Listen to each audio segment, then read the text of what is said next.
Basically मैं एक brief overview दे दूंगी हमारी रिसोर्स बुक्स जो हैं ताशी की उसके बारे में। नंदिनी ने आपको काफ़ी डिटेल में बता ही दिया है कि किस तरह के टॉपिक्स हैं जो एज वाइज हम छेड़ सकते हैं बच्चों के साथ या युवाओं के साथ। तो सबसे पहली हमारी जो किताब है वो रेड बुक है, जो 10 से 14 साल की उम्र के बच्चों के लिए है। और ये एक ऐसा संसाधन है जो कहानियों के थ्रू, चित्रों के थ्रू और अभ्यास या फिर एक्टिविटी वर्कबुक जैसे फॉर्मेट के थ्रू और बहुत ही सिंपल और सरल भाषा में उन टॉपिक्स को समझाता है। और ऐसे प्रॉम्प्ट्स या सवाल या क्वेश्चंस हैं जो आपस में बच्चे पढ़ के अपने पीयर्स में, दोस्तों में, क्लासमेट्स में डिस्कस कर सकते हैं इस तरह के टॉपिक्स और बातचीत छेड़ सकते हैं।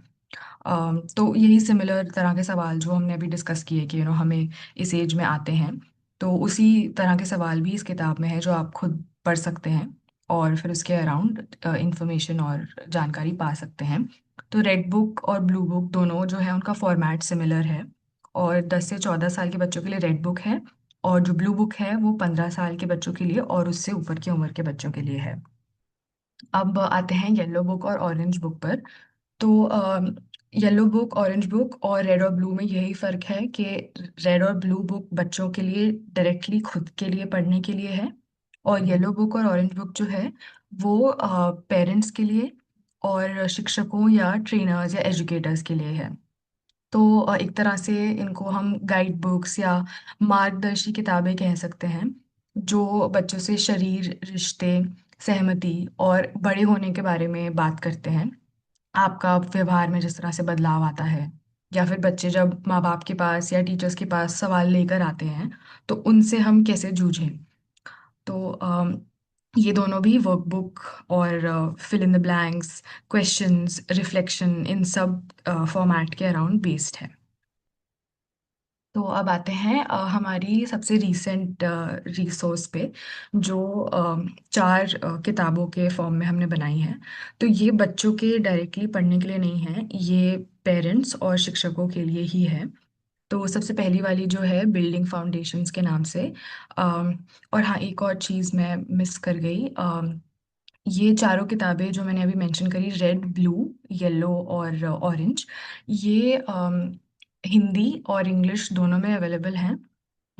और जो ये चारों बुक्स आप देख सकते हैं, ये अभी फ़िलहाल के लिए सिर्फ इंग्लिश में हैं। हम कोशिश कर रहे हैं कि इसको भी हिंदी में ट्रांसलेट कर पाएँ, अगर तो ज़रूर वैसे करके लॉन्च करेंगे। तो सबसे पहला बिल्डिंग फाउंडेशंस जो है वो 2 से 5 वर्ष की उम्र के बच्चों के पेरेंट्स और एजुकेटर्स के लिए है।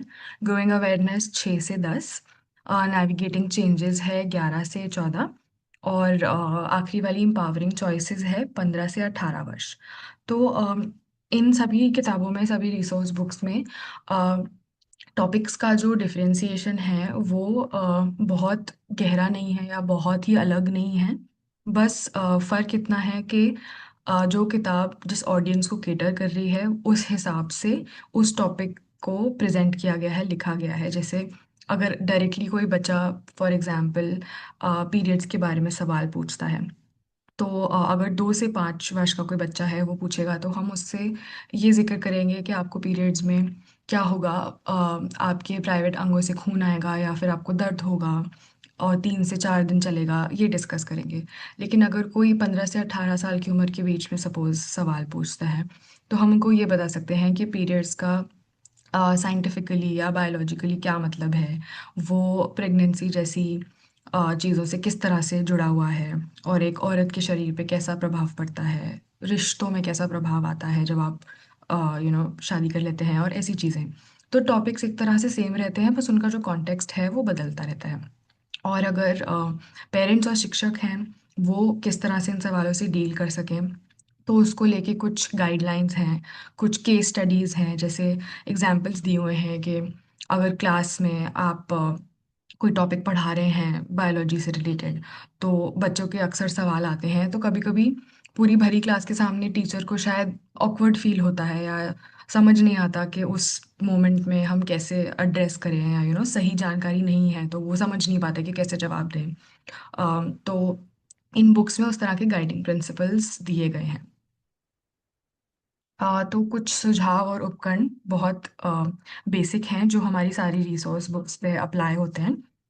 तो सबसे पहला है कि जब आप इन टॉपिक से जूझ रहे हैं तो खुलकर और स्पष्ट तरीके से बात करें।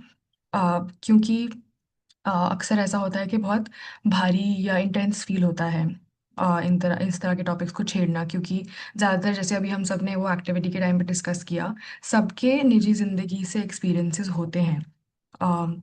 तो आप किसी और का अगर कोई डाउट क्लैरिफाई कर रहे हैं या सवाल का जवाब दे रहे हैं तो बहुत बार ऐसा होता है आपको अपना एक्सपीरियंस याद आ जाता है, तो वो थोड़ा सा इमोशनली हैवी फील कर सकता है एक्सपीरियंस।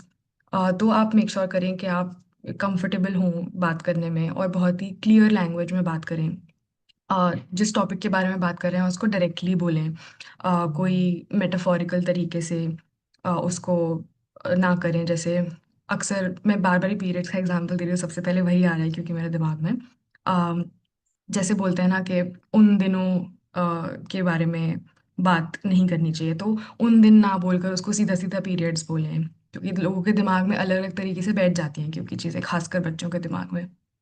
हाँ, दूसरा पॉइंट है कि एक अच्छा श्रोती बने और सुरक्षित जगह बनाए। तो श्रोती मतलब एक अच्छा लिसनर बने। अगर कोई आपके पास आ रहा है कुछ इस तरह का सेंसिटिव या पर्सनल टॉपिक लेकर, और आप ये मेक श्योर करें कि आप एक स्पेस ऐसा बनाएं जो सेफ और सुरक्षित हो, आपके लिए भी और उनके लिए भी। तीसरा, अपने पूर्वग्रह और पक्षपात पर काम करें। पूर्वग्रह और पक्षपात का मतलब होता है अपने बायसेस और प्रेजुडिसेस। और इसको नेगेटिवली मत लीजिएगा प्लीज़, क्योंकि ऐसा सभी के साथ होता है, हम सबके साथ। मैं और नंदिनी, हम तो ताशी जैसे संस्था में जो सेक्सुअलिटी पर काम करते हैं, डिस्पाइट दैट हमारे कुछ पूर्वग्रह ग्रह या पक्षपात हो सकते हैं, क्योंकि हमारी अपब्रिंगिंग ऐसी रही है, हम जिस तरह की सोसाइटी में कॉन्टेक्स्ट में पले बड़े हैं।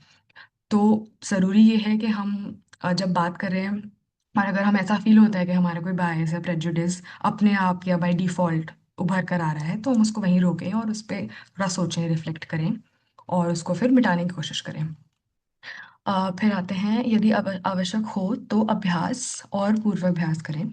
तो काफ़ी बार ऐसा होता है कि कॉन्सेप्चुअली हमारे दिमाग में किसी चीज़ की डेफिनेशन या कोई टॉपिक का एक्सप्लेनेशन क्लियर हो, और हम कन्विंस्ड भी हों कि हम इस टॉपिक को टैबू लेकर नहीं, टैबू की तरह लेकर नहीं चलना चाहते हैं। लेकिन सामने वाले को प्रेजेंट करते वक्त या बताते वक्त थोड़ा झिझक महसूस हो सकती है, तो टाइम लगता है कंफर्टेबल होने में। और बहुत बार ऐसा होता है, हम जिस तरह से उस चीज़ को समझते हैं हम शायद सेम तरीके से सामने वाले को जवाब ना दे पाएँ। तो उसके लिए आप अपने आप में अभ्यास कर सकते हैं। काफ़ी बार लोग ऐसा भी करते हैं कि शीशे के सामने रहकर बोलते हैं कि इसकी डेफिनेशन क्या है। तो इस तरह की चीज़ें भी बिल्कुल आप प्रैक्टिस कर सकते हैं। हम इनकरेज करते हैं पेरेंट्स, एजुकेटर्स सभी को। फिर इसके बारे में पढ़ें और सटीक जानकारी रखें। तो बहुत बार ऐसे होता है कि कुछ न्यूज़ में या फिर लीगली कुछ लॉ में ऐसा बदलाव आया है जो हमारी यौनिकता पर असर डालता है। जैसे सेक्शन 377 377 के बारे में आई एम श्योर ज़्यादातर लोगों को मालूम होगा। तो वो तो इंडिया के केस में बहुत लैंडमार्क जजमेंट था। तो अगर इस तरह की चीज़ें जो हमारी राइट्स या अधिकार से जुड़ी हों और हमारी यौनिकता के बारे में बात करती हैं, तो वो हमें अप टू डेट रहना सबसे ज़्यादा ज़रूरी है। क्योंकि इस तरह के टॉपिक्स के बारे में बहुत इजी होता है लोग हमें आके नेगेटिवली कुछ बोल जाएं, या हमें सपोज़ अगर मैं एक एलजीबीटीक्यू आइडेंटिटी से आइडेंटिफाई करती हूँ, तो बहुत आसान होता है किसी और के लिए मुझे डिस्क्रिमिनेट कर देना।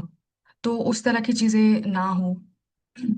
या फिर काफ़ी लोगों ने ऐसा बताया कि बचपन में जब पीयर प्रेशर या टीचर्स की तरफ से प्रेशर आता था कि आप लड़की होकर लड़की जैसी हरकतें क्यों कर रहे हैं, तो उस तरह का बिहेवियर अवॉइड करने के लिए हम अगर अप टू डेट रहे तो हम दूसरे इंसान को काउंटर कर सकते हैं कि नहीं, आप गलत बोल रहे हैं, ऐसा नहीं है।